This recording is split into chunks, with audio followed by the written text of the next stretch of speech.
Top-tier policy debate is won through strategic architecture. Teams construct precise policy mechanisms, while opponents attempt to dismantle them by exposing structural flaws. In the final round of the 69th National Debate Tournament at the University of Iowa, this architectural warfare was on full display. The championship came down to two programs, Northwestern on the affirmative and Michigan on the negative. Northwestern's affirmative case targets the U.S. treaty implementation gap. The federal government routinely signs international human rights treaties, but lacks a mechanism for domestic enforcement. To solve this, Northwestern proposes that all 50 U.S. state courts should rule prostitution legal under international human rights law. This legal maneuver borrows from the Canadian Supreme Court's Bedford decision, which struck down prostitution laws on human rights grounds. Northwestern engineers this specific judicial pathway to bypass federal gridlock and force domestic compliance with international law. To track the logic, debaters use the flow. The affirmative lays their foundation in the first column, the state court mechanism. Prostitution policy serves as a strategic test case, the vehicle used to demonstrate that the U.S. is serious about its legal obligations. By utilizing the courts, they aim to spark transnational judicial dialogue. This shared legal language facilitates the international cooperation required to address secondary crises, like global overpopulation. Domestically, they claim that decriminalizing sex work ends the conflation of prostitution with human trafficking, improving the enforcement of global trafficking sanctions. Both advantages rely on a single internal link, closing the domestic implementation gap to restore international trust in American commitments. Without that trust, the U.S. lacks the multilateral credibility needed to coordinate global responses to public health and environmental threats. Northwestern's strategy hinges on a strict requirement. They must prove that action by state courts is the only way to trigger this restoration of credibility. In response, Michigan launches multiple attacks in the negative block, throwing everything from judicial budget constraints to political capital arguments at the affirmative. Michigan executes a strategic collapse, abandoning the periphery arguments to consolidate their firepower on two positions. The first is a counterplan. In policy debate, the negative can concede that a problem exists and offer an alternative, competitive solution. Michigan's counterplan argues that the federal Congress, not the state courts, should mandate the exact same regulations on prostitution. This strategy relies on the standard of sufficiency. Michigan only needs to prove that their plan is a viable way of bringing the U.S. into adherence. If a single act of Congress can close the human rights implementation gap, then Northwestern's complex 50-state judicial mechanism is unnecessary. Michigan concedes that the policy itself is good.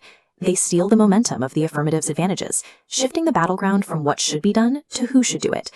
To punish Northwestern for choosing the courts, Michigan pairs the counterplan with a treaty power disadvantage. If 50 independent state courts assert the power to interpret international treaties, it guts the federal government's exclusive authority over foreign policy. Under the U.S. Constitution, the Supremacy Clause ensures the nation speaks with one unified voice in international relations. Empowering local judges to enforce these treaties replaces that unified voice with legal fragmentation.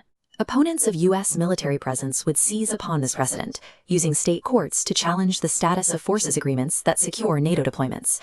Stripping the legal foundation from NATO commitments degrades alliance cohesion, removing the primary deterrent against Russian advances in the Baltics. The terminal impact is a regional European conflict spiraling into a great power war. Michigan uses this risk to frame the judges' ballot. They offer a safe path to the affirmative's goals through Congress, and a dangerous path through the courts. Northwestern is backed into a trap. They have to prove why state courts are absolutely necessary, knowing that relying on them risks global escalation. The round comes down to the final rebuttals, the 2NR and the 2AR, where Northwestern begins dismantling the trap.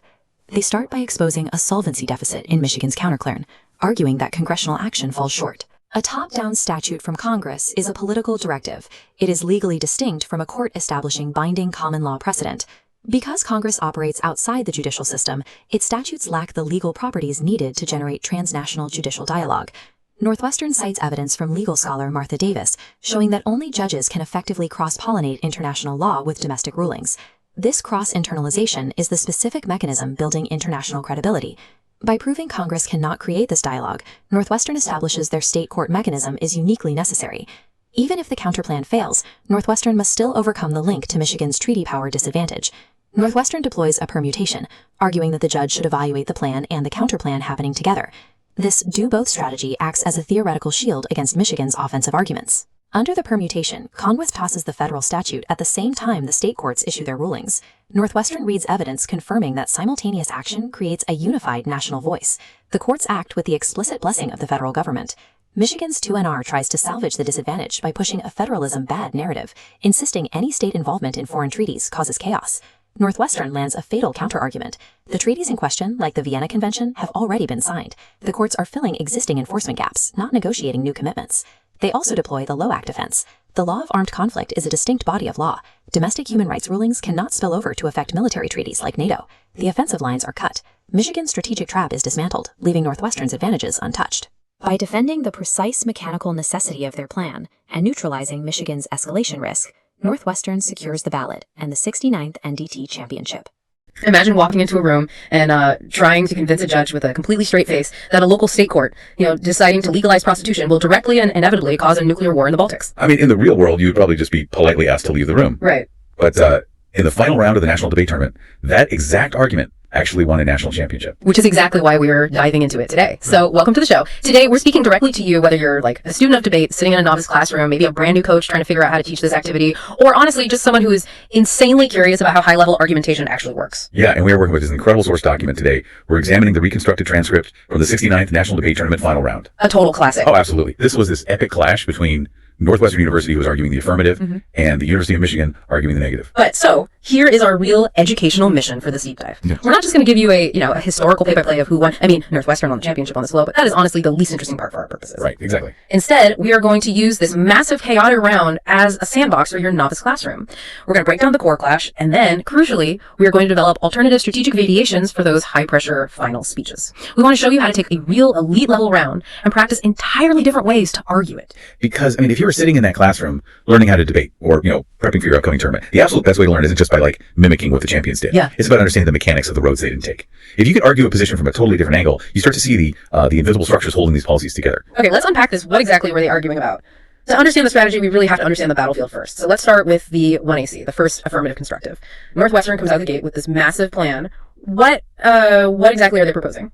So Northwestern's plan is incredibly ambitious. They propose having United States state courts rule that prostitution is legal under international human rights law. Which we'll probably just call IHRL. Right, IHRL. And they specifically want these state courts to model their rulings on this famous Canadian Supreme Court case called Bedford v. Canada. Oh, okay. Yeah, that case basically struck down laws that made sex work dangerous. So the idea here is to have individual states regulate sex work as legitimate labor, providing workplace safety and legal protection, but without criminalizing the workers themselves. And in policy debate, you have to prove why your plan is actually a good idea. You need advantages. And Northwestern brings two pretty heavy hitters here. They do. First, they've got this international human rights law advantage. They argue that by having state courts incorporate these treaties directly, the U.S. closes its domestic treaty gap, and this restores U.S. multilateral leadership. And then somehow they argue this revitalizes global family planning, which addresses global overpopulation. Now, I have to stop right there. I figured you would. Yeah, I mean, how does a state court ruling on prostitution equal global family planning? That is quite a leap. It is a massive leap. That is what debaters call an internal link chain. It's basically the domino effect. You knock over the first domino, which is legalizing sex work using international law, and then you have to prove exactly how it knocks over the next one and the next one. Right. The affirmative essentially argues that treating sex work as a human right is the ultimate global test case. Yeah. So if the U.S. is willing to use international law to protect one of the most marginalized groups in society, it sends a massive diplomatic signal. Oh, I see. Yeah, that signal restores U.S. credibility to the United Nations, which then directly translates into political capital for global health initiatives, specifically family planning. Got it. So the mechanism is all about international credibility. Exactly. And their second advantage is the trafficking, or the Palermo advantage. They argue the U.S. currently conflates voluntary prostitution with human trafficking, which is a model based on the UN Palermo protocols. Right. By legally separating the two, law enforcement stops wasting resources, busting brothels, and can actually focus on real labor trafficking. Plus, and this is big, they claim this cuts off a major revenue stream that organized crime and terrorist groups get from illicit trafficking. Right, so that is the affirmative baseline, Restore human rights credibility to save global health and separate sex work from trafficking to defund terrorism. Now, enter the University of Michigan with the 1NC, the first negative conspective. Michigan employs what we call the shotgun approach. It's like they're saying, great destination, but wrong vehicle. They just throw everything at the wall to see what sticks, right? They test Northwestern on multiple fronts just to stretch their time and attention. Exactly. I mean, Michigan introduces a politics disadvantage, right? They argue the plan drains presidential political capital needed to pass this vital manufacturing bill, the Wolf Bill. But wait, explain the causality there for a second. Right. How does a local state court ruling drain the president's political capital in Congress? I mean, the president doesn't control state courts? No, but it's about the political outrage machine. Oh, okay. The negative argues that if state courts start using foreign international law to legalize prostitution, conservative lawmakers in Congress will absolutely lose their minds. Naturally. Right. The resulting political firestorm will force the president to spend all his political favors and horse trading capital just to calm his coalition down. And that leaves him with zero leverage to pass the manufacturing bill. That makes sense. So the mechanism is the political backlash itself. What else did Michigan throw at them in that 1NC? Well, they read a judicial budget's disadvantage, claiming this specific ruling will cost courts $52 billion to implement and basically start an economic decline. $52 billion. Yeah, and they read a treaty power disadvantage. And on top of all that, they introduced three entirely different counterplans, utilizing Congress, the 50 states, or the federal courts. They even throw in a word, PIC. Okay, let's clarify that for the novices real quick. A word, PEIC, is a plan-inclusive counterplan based on just a single word. Right, so the negative basically says, we agree with your entire plan, but your specific wording triggers this microscopic disadvantage. So we advocate passing the exact same policy, but swapping out one specific vocabulary word. Sounds incredibly annoying to answer. Oh, it's a highly technical time suck for the affirmative. That's the whole point. So looking at these counterplans, it really is like Michigan is saying, great destination, wrong vehicle. They want to steal the affirmative's plan, legalizing sex work with these exact safety regulations, but they want to drive it using Congress or the federal courts instead of individual state courts. Precisely. I mean, they want to capture the affirmative's advantages while avoiding the political and legal disadvantages associated with using state courts. And we also have to look at Michigan's case defense because it's stellar. Right. They read the vice evidence, which argues there is literally a 0% chance of nuclear terrorism because it's just too technically difficult for a rogue group to build and transport a weapon. Yeah. And they read the Posner evidence, arguing that human rights treaties empirically just failed to change state behavior anyway. I want to dig into that Posner evidence for a second because it's fascinating. Why would human rights treaties just fail? So Posner's underlying philosophy here is about the inflation of rights. The argument is that the international community has asserted over 400 distinct human rights. Oh, wow. Yeah, and when you treat, the right to paid vacation with the same legal gravity as the right not to be tortured, you dilute the entire system. Dictators just sign the treaties to look good and then ignore them, because the signal is pure diplomatic noise. If everything is a human right, nothing is. That is a brilliant piece of real-world analysis. So, okay, the board has said, after the opening speeches, we move to the middle of the debate, what debaters call the negative block, so that's the 2 NC and the 1 NR. This is where the negative gets 2 back-to-back speeches. But instead of continuing that shotgun approach and extending all those arguments, Michigan drops half of them. Why? Well, this is the art of collapsing. For any novice listening, this is a vital structural lesson. You cannot go for everything. If you try to extend every single argument from the 1 NC, your explanations will be like an inch deep and a mile wide. The affirmative will just easily pick them apart. By kicking or, strategically dropping the politics DA, the judicial budgets DA, and the word PIC, Michigan buys themselves the most valuable resource in a debate round, which is time. Depth always beats breadth in the final speeches. So what did they actually keep? Michigan collapsed entirely to the Congress counterplan and the treaty power disadvantage. Let's look at the mechanism of that disadvantage, because this is where the nuclear war in the Baltics comes in. How do they get there? Okay, so the negative argued that 50 individual state courts asserting the power to interpret non-self-executing foreign treaties completely shatters federal supremacy. Just so we're clear on the jargon for a second, a non-self-executing treaty basically means the U.S. signed it globally, but it doesn't actually become domestic law until Congress passes a specific bill enforcing it. State courts jumping the gun and enforcing it anyway is what triggers this whole federalism fight. Exactly. And the impact of that legal chaos is severe. Michigan argued that foreign opponents will look at the U.S. and just see a fractured legal system. Specifically, they'll exploit this to challenge NATO's status of forces agreements, or SOFAs. Right. If states can ignore federal treaty interpretations, the U.S. military's legal standing in allied nations just crumbles. This wrecks U.S.-Russia relations, sparks military miscalculation in the Baltics, and ultimately leads to strategic nuclear escalation. It is a massive structural chain reaction. And then, to solve the affirmatives case, Michigan argued their Congress counterplan passes the exact same safe workplace regulations for sex workers. So it legally resolves the trafficking and health harms, but it does it through a standard federal statute. A statute doesn't touch international treaties, so it doesn't shatter federal treaty powers. What's fascinating here is what Michigan executed in the block. It's a masterclass in reframing. In the 2NC, this stopped being a debate about the morality or legality of prostitution. It became a pure federalism bad debate. Michigan made the round entirely about who gets to interpret treaties, not what the treaties actually say. Which puts massive strategic pressure on the affirmative. So let's step into the shoes of the debaters now. The 1AR, the first affirmative rebuttal, has to answer that entire 13-minute negative block in just 5 minutes. How did Northwestern handle it, and how can novices practice doing it differently? Well, what actually happened is that the real 1AR held the line defensively on the treaty power disadvantage.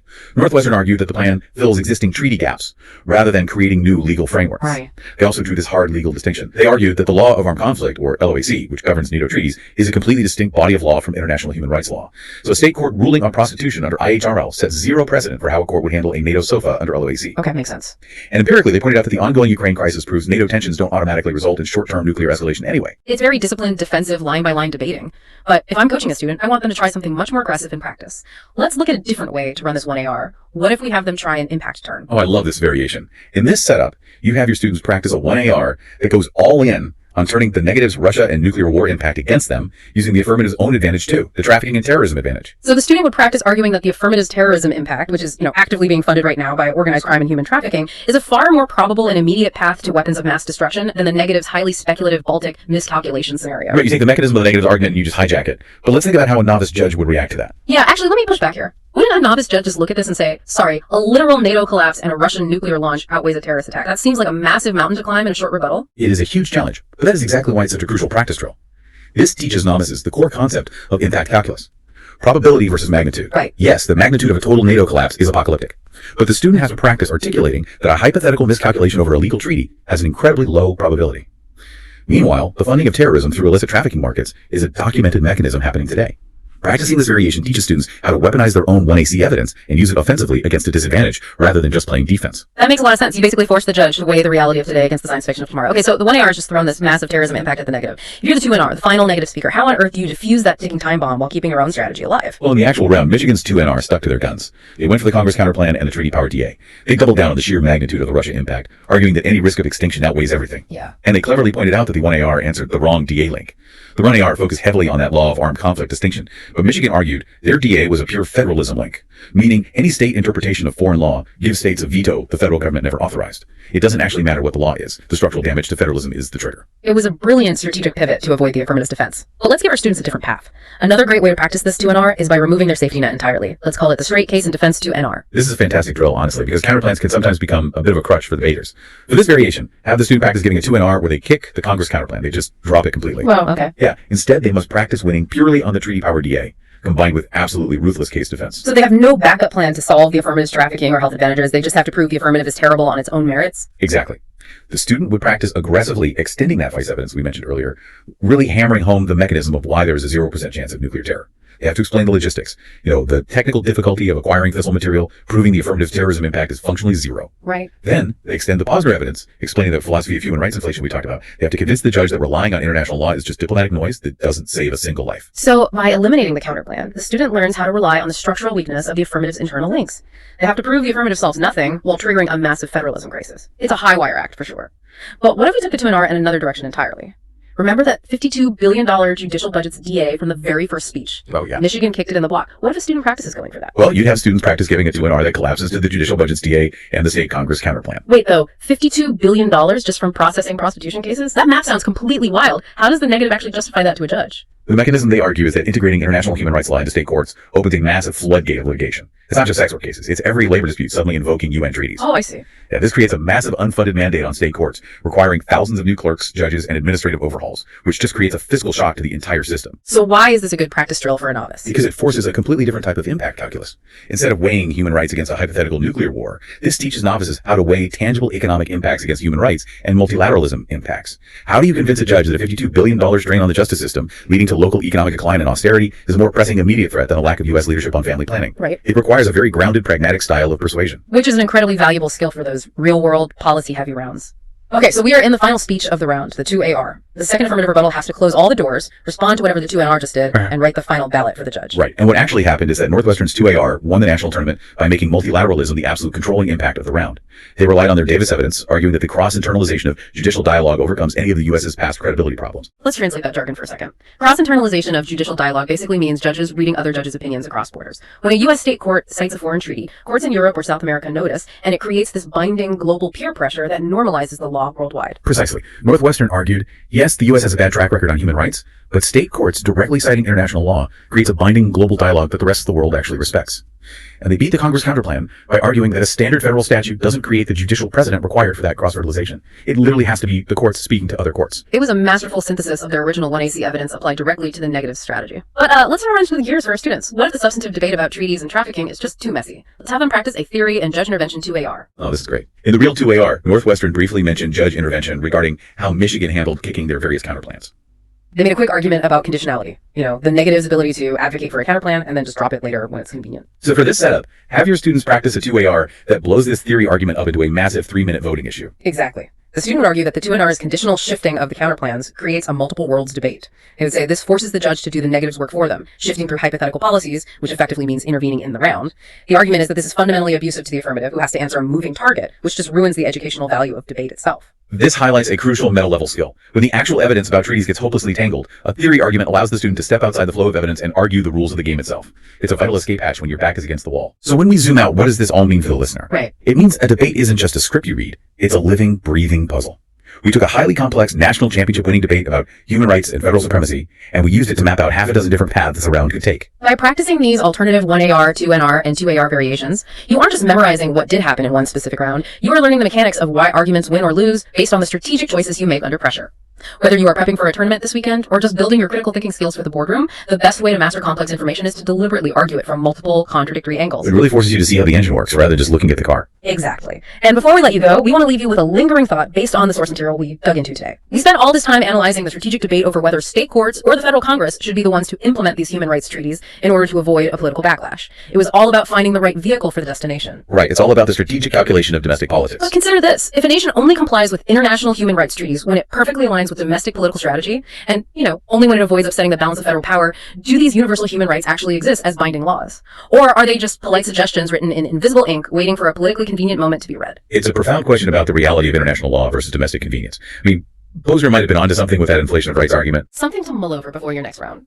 When you step into the world of high-level policy debate, the clean, binary lines disappear. You have to build the machine, interpret the shadows, and argue for your vision of reality. And then you have to be ready to defend it from every possible angle. Happy debating, everyone!